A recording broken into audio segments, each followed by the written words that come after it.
सुप्रभात प्यारे विद्यार्थियों, कैसे हो सभी। आशा करती हूँ कि सभी अपने घर पर अच्छे होंगे। तो आज हम करते हैं हमारे हिंदी लिटरेचर का चैप्टर 2 पार्ट 2 पर। उसका नाम बताने से पहले मैं आपको एक चित्र दिखाना चाहूंगी। आइए देखिए, ये है आपके पाठ की लेखिका कृष्णा सोबती।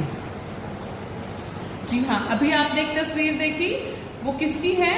एक स्त्री की है जिसको आप नहीं जानते, पर उनका नाम क्या है?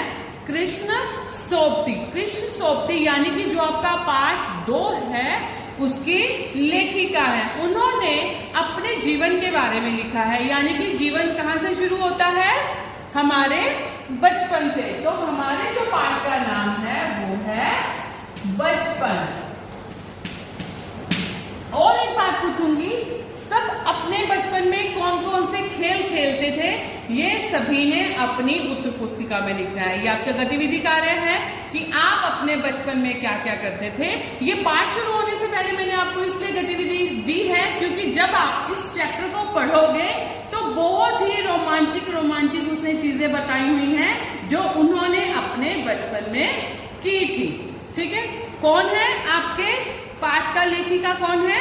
कृष्ण सोबती, जिसने अपने ही जीवन के बारे में लिखा हुआ है और उसने बचपन में जो शरारतें की, जो वो करती थी, कहाँ रहती थी, क्या खाती थी, वो सब कुछ इस पाठ में बताया हुआ है। तो यानी कि वो अपनी पुरानी यादों को याद कर रही है। तो ये जो आपका पाठ है इसको बोलते हैं संस्मरण। संस्मरण होता है हमारी पुरानी यादों को याद करना। तो इसको आप कोई कहानी या कोई कविता नहीं कहोगे। एक ये भी क्वेश्चन आ सकता है, संस्मरण किसे कहते हैं? जब हम एकांत में बैठ के कुछ याद कर रहे होते हैं, उसी कोई कहानी के रूप में लिखते हैं तो उसे बोलते हैं संस्मरण। संस्मरण बचपन, इसकी लेखिका है कृष्ण सोबती। तो चलिए आइए पढ़ते हैं हम इसके बारे में विस्तार से।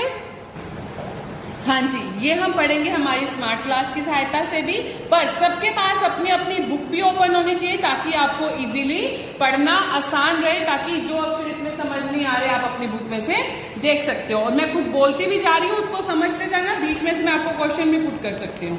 अंडरस्टैंड? संस्मरण किसे कहते हैं ये भी पता होना चाहिए। आप अपने बचपन में क्या क्या करते थे वो भी लिखना है आपको। ठीक है, और ये कौन है लेखिका? कृष्णा सोबती। तो चलिए शुरू करते हैं। मैं कुछ बड़ी होने से तुम्हारी दादी, नानी, बड़ी बुआ या बड़ी मौसी हो सकती हूँ। मैंने आपको बताया था ना, तस्वीर देखते ही हमें लगता है शायद कोई बड़ी स्त्री है। मैं पिछली शताब्दी में पैदा हुई थी। मेरे पहनने ओढ़ने में बदलाव आए हैं। पहले मैं रंग बिरंगे कपड़े पहनती रही हूँ, नीला, जामुनी, ग्रे, काला, चॉकलेटी, यानी कि उसने अपने कलर्स बताए हैं वो कौन कौन से पहनती थी। अब मन कुछ ऐसा करता है कि सफेद पहनूं। पहले फ्रॉक, फिर निकरबॉकर, स्कर्ट, लहंगे, गरारे, अब चूड़ीदार और घेरेदार कुर्ते। बचपन के कुछ फ्रॉक तो मुझे अब तक याद है। उन दिनों फ्रॉक के ऊपर की जेब में रुमाल और बालों में इतराते रंग बिरंगे रिबन का चलन था। बचपन में हमें अपने मोजे खुद धोने पड़ते थे। वह नौकर या नौकरानी को नहीं दिए जा सकते थे। मोजे यानी कि जुराबे। इसकी सख्त मनाही थी, यानी कि आप अपने जो कपड़े हैं, सॉक्स वगैरह, किसी और से जुराबे नहीं धुलवा सकते थे, खुद ही धोनी पड़ती थी। इतवार को मोजे धोने के बाद अपने अपने जूते पॉलिश करके चमकाने पड़ते थे। हमें जब नए जूते मिलते उसके साथ ही छालों का इलाज शुरू हो जाता। होता है ना, जब हम कोई भी नई चप्पल पहनते हैं तो हमारे पैरों में छाले हो जाते हैं। तो वो कह रहे कि जब भी नए शूज मिलते थे हमारे छालों का होना शुरू हो जाता था। हमारे तुम्हारे बचपन में बहुत फर्क हो चुका है। हर शनिवार को हम ऑलिव ऑयल या कैस्टर ऑयल हमें पीना पड़ता था। उन्हें हर शनिवार को ऑलिव ऑयल या कैस्टर ऑयल पिलाया जाता था। वो बॉडी के लिए अच्छा होता है, ऑलिव ऑयल पीना अच्छा होता है आपके लिए। तभी अभी भी कहते हैं ना, आप रिफाइंड मत यूज करो, अगर खाना बनाना है तो ऑलिव ऑयल में बनाओ। ठीक है, नेक्स्ट है, हमारे समय और तुम्हारे समय में बहुत दूरी आ चुकी है। बचपन की दिलचस्पियां भी बदल गई हैं। उन दिनों घरों में ग्रामोफोन थे, रेडियो और टेलीविजन नहीं थे। हमारे बचपन की कुल्फी अब आइसक्रीम में और कचौड़ी, समोसा, पैटीज में बदल गए हैं।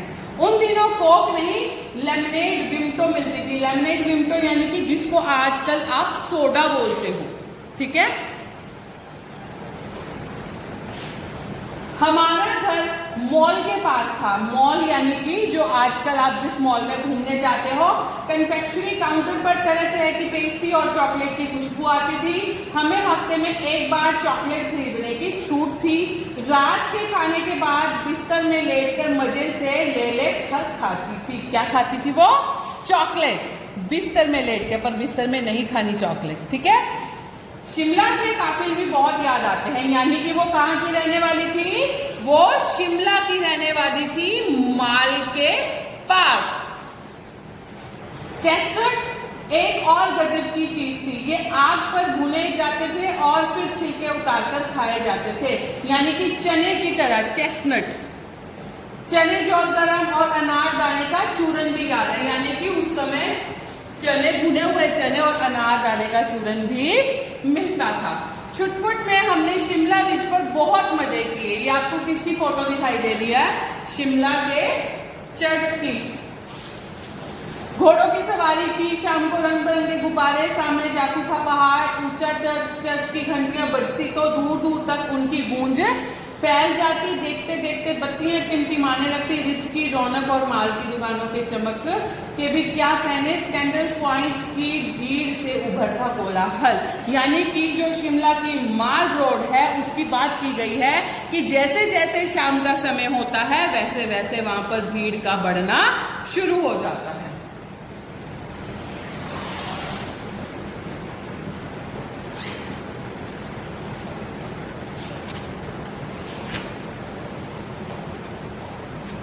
स्कैंडल पॉइंट के ठीक सामने उन दिनों एक दुकान हुआ करती थी जिसके शोरूम में शिमला कालका ट्रेन का मॉडल बना हुआ था। पिछली सदी में तेज रफ्तार वाली गाड़ी वही थी। कभी कभी हवाई जहाज भी देखने को मिलते। लेखिका को शुरुआत में चश्मा लगाना बहुत अटपटा लगता था। डॉक्टर साहब ने पूरा आश्वासन दिया था कि चश्मा लगाए रखोगी तो यह उतर जाएगा। अब तक नहीं उतरा। जब पहली बार मैंने चश्मा लगाया तो मेरे चचेरे भाई ने मुझे छेड़ा, देखो देखो कैसी लग रही है।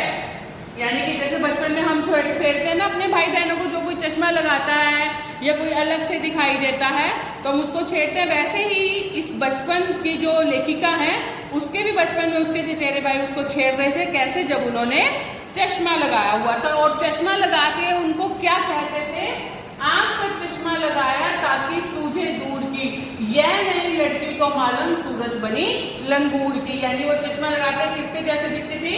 लंगूर के जैसी। मैं आपके कमरे में जाकर, मैं अपनी कमरे में जाकर आईने के सामने खड़ी हो गई। कई बार अपने आप को देखा, आईने को उतारी, फिर पहनी, फिर उतारी, फिर देखा, फिर मेरे छोटे भाई का टोपा उतारकर सिर पर रखा था। वह कुछ अजीब सा लगा। अब यह चचेरे भाई के साथ घुल मिल गया। अब मैं शिमला में सिर पर टोपी लगाना पसंद करती हूँ।